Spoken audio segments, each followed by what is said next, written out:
दोस्तों ये है अमेज़न रेन फॉरेस्ट। ये हमारी दुनिया का इतना बड़ा जंगल है कि ये 8 कंट्रीज को टच करता है, जिनमें शामिल हैं Brazil, Bolivia, Peru, Ecuador, Colombia, Venezuela, Guyana और सूरीनेम। ये अमेरिका के स्टेट वेनेजुएला से स्टार्ट होकर कोलंबिया, फिर गुयाना और फिर ब्राज़ील और पेरू से होता हुआ बोलीविया पे आकर ख़त्म होता है। अगर अमेज़न फॉरेस्ट के एरिया की बात की जाए तो Amazon forest 55 lakh square kilometre के एरिया पर फैला हुआ है। यानी ये जंगल इतना बड़ा है कि इसके अंदर यूनाइटेड किंगडम जैसे 23 कंट्रीज आसानी से आ सकती हैं।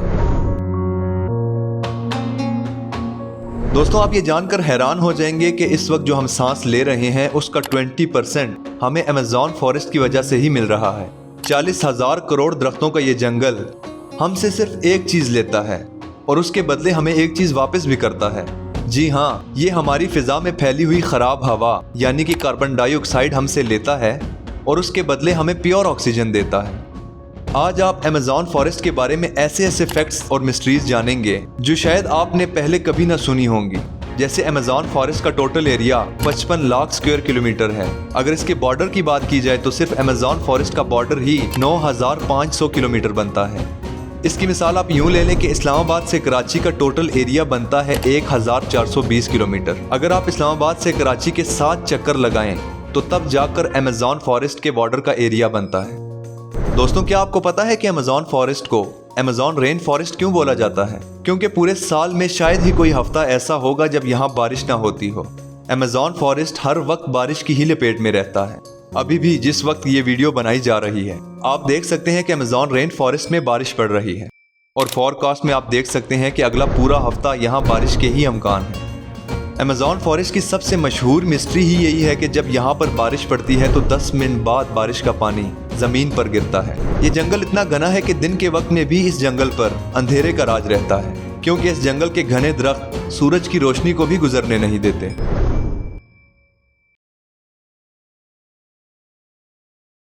बारिश और साफ माहौल की वजह से यहाँ पे जानवरों, परिंदों और प्लांट्स की ऐसी ऐसी अजीब किस्में पाई जाती हैं जो पूरी दुनिया में सिर्फ अमेज़न रेन फॉरेस्ट में ही देखी गई हैं। यहाँ पे 40,000 प्लांट्स की किस्में, 1300 अलग अलग नस्लों के परिंदे, 2200 मछलियों की किस्में, 427 मैमल्स और 380 अजीब तरह के रेंगने वाले जानवरों की नस्लों को देखा गया है। छोटे छोटे कीड़ों की अगर बात की जाए तो अमेज़न फॉरेस्ट में 25 लाख अलग अलग किस्मों के कीड़े देखे जा चुके हैं। ये जंगल देखने में जितना खूबसूरत नजर आता है उतना ही खौफनाक भी है, क्योंकि यहाँ ऐसे ऐसे जानवर भी पाए जाते हैं जो हद से ज्यादा खतरनाक हैं। एनाकोंडा के बारे में तो आप जानते ही होंगे। जी हाँ दोस्तों, अमेज़न फॉरेस्ट में ग्रीन एनाकोंडा का नाम सबसे ऊपर आता है। ये ग्रीन एनाकोंडा दुनिया का सबसे बड़ा सांप है जो अमेज़न फॉरेस्ट में ही पाया जाता है। 30 फीट लंबा और 250 केजी वजनी ये एनाकोंडा जब अपना शिकार करता है तो ये अच्छे खासे जानवरों को भी एक झटके में निगल लेता है। अमेज़न फॉरेस्ट में टोटल कितने ग्रीन एनाकोंडाज मौजूद हैं ये किसी को मालूम नहीं, और ना ही किसी में इतनी हिम्मत है कि इनकी काउंटिंग करने के लिए वहां जाए।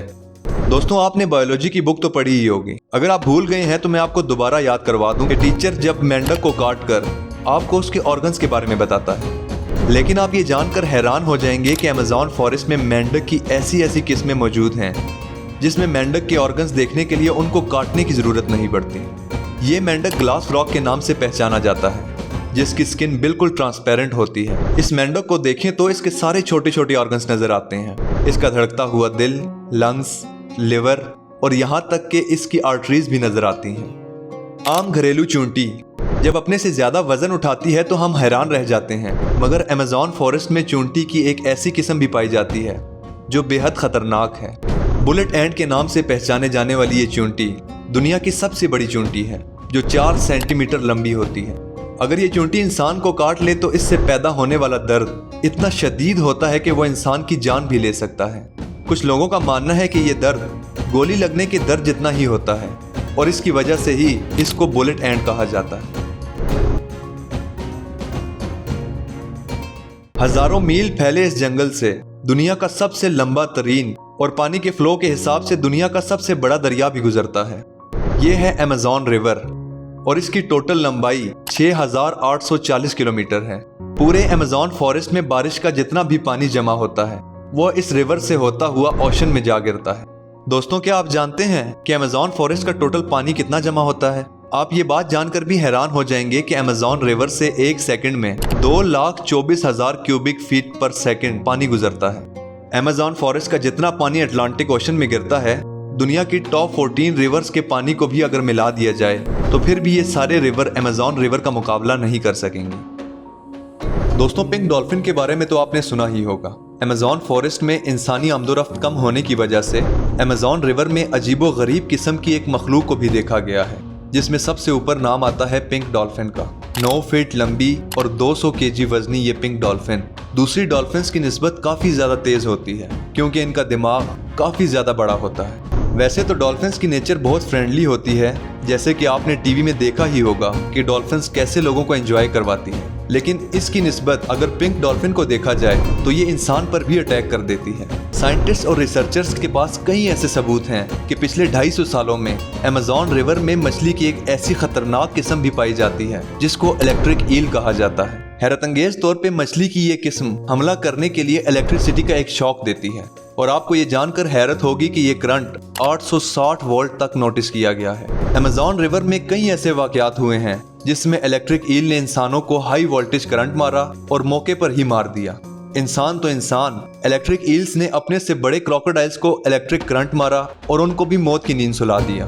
साइंटिस्ट का ये कहना है कि इलेक्ट्रिक ईल 860 वोल्ट का झटका देती है, जिससे किसी का भी नर्वस सिस्टम डाउन हो सकता है। मार्टिन स्ट्रील एक प्रोफेशनल मैराथन स्विमर है, जिसने पूरी अमेज़न रिवर को पार किया था, वो भी सिर्फ 66 दिनों में। 2007 में मार्टिन ने वर्ल्ड रिकॉर्ड बनाने के लिए इस खतरनाक अमेज़न रिवर को चूज किया, ताकि जब कभी अमेज़न रिवर की बात हो तो सबसे पहले उसका नाम आए अमेज़न रिवर को पार करने में। मार्टिन दिन के 10 घंटे लगातार स्विमिंग करता था और बाकी टाइम रेस्ट करता था।